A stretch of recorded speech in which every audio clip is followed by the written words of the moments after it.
It's a great thing to invest for your future, but in today's video, I'm going to show you when you should stop saving for your retirement. Hey everybody, I'm James Knoll, founder of Root Financial, and I'm here to teach you what you need to know to get the most out of life with your money. Now there's a lot of talk today about how many people are undersaved for retirement, and it's a very true thing. However, there's not a lot of talk about when people should stop saving for retirement, because if you don't ever stop saving, then it may cost you dearly in terms of what you're giving up along the way. So in today's video, we're going to talk about when you should stop saving for your retirement. Now, if that sounds odd that a financial planner is sitting here saying that you should stop saving for retirement, well, here's why. If we look at money as the be-all end-all, and the goal of money is just to save more and invest more and grow more, well, then you should never really stop. But if we look at money as a tool to help you create the best possible version of your life, a tool that should be aligned with what you want your life to look like, well, the more we save for retirement, the more we're taking away from other things we could be doing. To understand why this is so important, we need to understand two different principles. One is the principle of compound growth, and the other is the principle of opportunity cost. I'm going to go through both and then tie them back into why you need to have a plan in place to know when you should stop saving for retirement. Well, the first is compound growth. When you first start saving for your retirement, most of the onus, most of the impetus is on you. You're putting money in your Roth or your 401k or your investment account, and as you're putting money away, you're going to have a little bit of growth in those first years, but most of the new growth on your money is going to be your own contributions, and less of it is going to be growth on those dollars. Then on the latter end, as you've grown your portfolio, as you're nearing retirement, in most cases, your portfolio is going to be doing most of the heavy lifting, meaning the growth on your money is going to drastically exceed your new contributions to your portfolio in most years. Let's take a look at a simple example here. Let's assume that from age 25 until age 65, you're going to save $10,000 per year to your retirement, and you're going to grow on average at 8% per year. Well, at the end of year one, you've put in $10,000, your money's grown by 8%, so you have $10,800. You put in $10,000, the growth was $800. You did most of the heavy lifting. Now let's assume you've done this for 10 years. Well, at the end of 10 years, your portfolio balance would be about $144,000. So you're still saving $10,000 per year, you're still getting 8% growth on your money. Well, in that 10th year, you're getting about $11,500, I'm rounding here, but you're getting about $11,500 in growth on your portfolio, and you're putting in $10,000. So what you start to see is the portfolio value growth is starting to catch up to what you're putting in, assuming you're keeping your contributions consistent. Well, now let's fast forward to 20 years in. At 20 years in, you have about $457,000 in your portfolio. So if you put in $10,000 still, that's great, but growth on those contributions of 8%, that's now about $36,500. So what you're starting to see is the growth on your money is really starting to exceed how much you're putting in. Now, granted, I know that the longer you work, the more you keep putting into your portfolio, so this example is somewhat simplistic from that standpoint, but what it's showing is the proportion of how much of the new growth is coming from growth on your money versus new contributions, and the longer your portfolio is growing, the more of that growth is happening from growth on your dollars or capital appreciation. And then finally, after 40 years of doing this, so from 25 to 65, your portfolio is about $2.6 million. If you're still putting in $10,000, that's great, but growth that year is $208,000. So what you can see is this is the power of compounding, and this is really important to understand because in the early years, it's really up to you to keep your portfolio growing. But in the latter years, if you've done a good job of consistently saving and consistently investing and consistently growing your portfolio is carrying on much more of the legwork. So that's the first principle that we need to understand when it comes to when should you stop saving for retirement. I'm going to circle back to understand why that even ties in, but for a second, let's look at opportunity cost. Now, we all understand opportunity cost from an investment standpoint. Man, if I could have invested my money here, it would have grown by this, but I missed it for some reason. So that missed growth, that's opportunity cost. Well, the same thing applies to our personal time. And again, if we're viewing money less as a thing to be grown forever and more as a tool to help us accomplish what's most important, well, what is the opportunity cost of continuing to work and continuing to save and continuing to max that 401k? Well, the opportunity cost is what are the missed experiences along the way? What's the missed time along the way with friends or with family? So as we're looking at this, the more we save for retirement, we absolutely need to do it. But at what point does the opportunity cost start to outweigh the benefit? At what point are the benefits of saving more diminishing and the opportunity cost of missing time with friends and family and experiences is that rising? So those are the two key principles, is understand the power of compound interest and understand that there's opportunity costs for every decision you make with your investment dollars. Okay, so now that we have those two principles in mind, let's combine them to see why it makes sense for a lot of people to stop saving for retirement.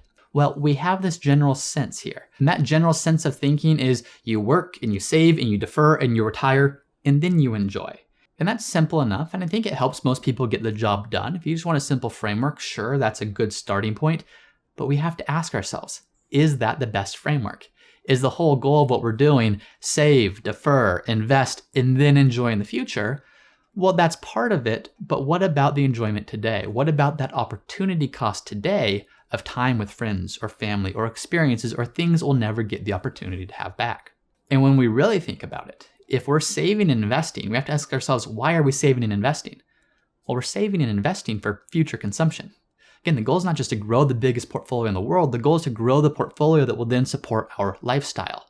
So at some point, if we're just investing for future consumption or future spending, well, what's the point of doing that if we're missing out on some of the consumption and spending today if we're already on track for retirement?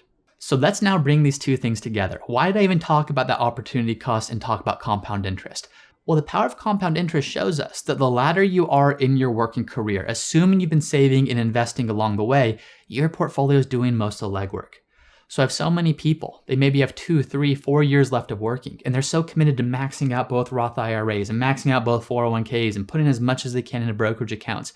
And I look at them and say, look, you're saving a lot of money, but look how much growth your portfolio is generating on its own.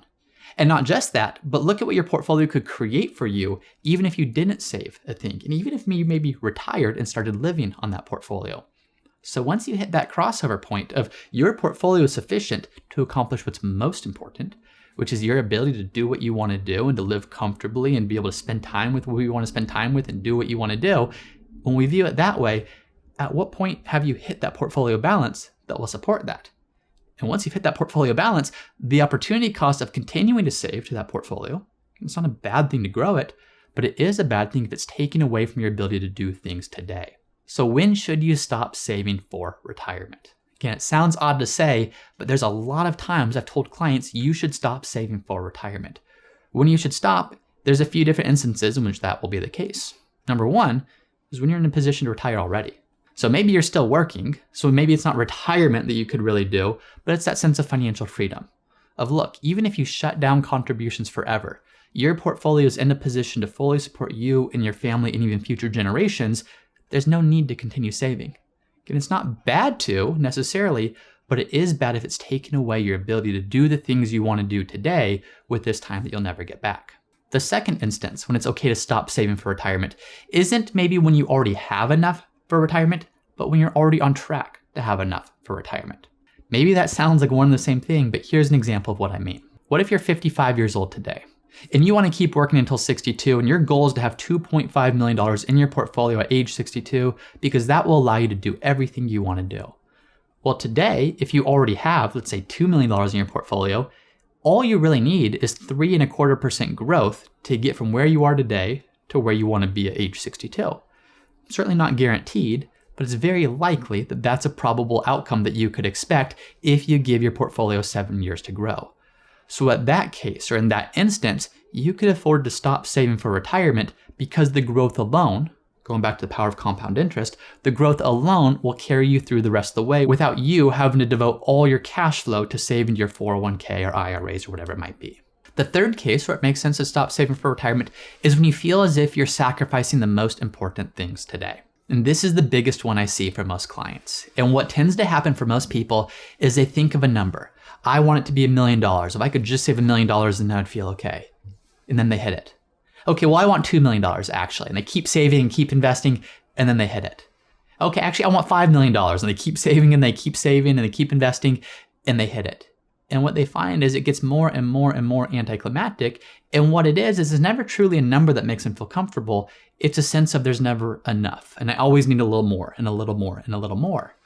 Well, the risk of that is if you carry that out and play that out for too long, regret's going to start to kick in.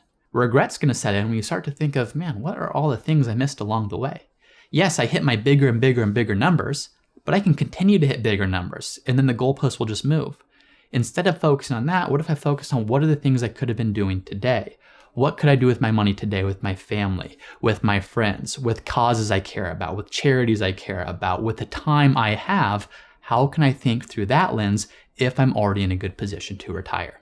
The fourth instance, and when it makes sense to stop saving for retirement, is if legacy goals aren't really important to you. Now, I get it. If you're saying, look, I'm investing and I'm set for my retirement, but it's really important to me to also create a legacy for family or for other causes or charities I care about. Well, wonderful. Not everything's just about retirement and your cash flow to cover it. So if that's the case, great. Keep saving, keep investing if you're doing so intentionally. But if you're saying, hey, I don't really have many legacy goals, maybe I don't have children, or maybe my goal is not to give money to children or charity, I want to spend this for my retirement. Well, at some point, you're going to have enough to spend for your retirement. So at some point, it makes sense to stop saving and start enjoying and stop saving for future retirement. And then the fifth instance, when it makes sense to stop saving for retirement, is when you don't need the tax benefits. Even if you're on track, but you're in a really high income tax bracket, it might make sense to keep saving because it's got some good tax benefits for you. It's not just about growing your portfolio and just about the investments. There's some tax benefits. But if you don't need those tax benefits because you're in a lower tax bracket, well, that's a good reason to maybe stop saving as well.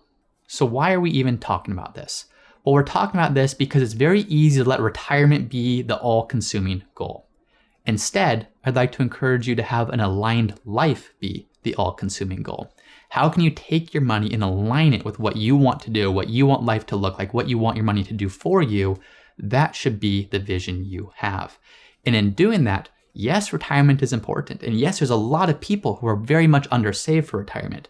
But there's not enough talk about people who are oversaved for retirement and it's starting to cost them in terms of what they otherwise could have been doing with their life, and they'll wake up one day to regret it if they don't have something in place to stop that soon. So understand, what are your main goals? Your main goals for the future, your main goals today, and then have a plan in place to allow your financial situation, your portfolio to support all of that. Now, sometimes that can be hard. It's hard to pull ourselves out of what we've always been doing and actually think through things in a critical and intentional way. Sometimes a financial planner can really help with that. So if you're thinking, how do I do this? Well, be sure to reach out to us, rootfinancialpartners.com. This is exactly what we help clients to do, because at the end of the day, our goal isn't to say, how can we grow the biggest portfolio possible?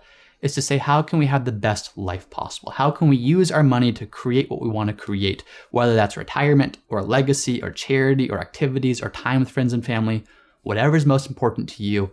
That's the way you should look at your portfolio and what it can do for you. Now, you may be listening to this video and saying, James, this sounds really good. How do I know if I have enough money to retire? Well, be sure to check out this video above so you can see when you know if you have enough. Once again, I'm James Knoll, founder of Root Financial. And if you're interested in seeing how we help our clients at Root Financial get the most out of life with their money, be sure to visit us at www.rootfinancialpartners.com.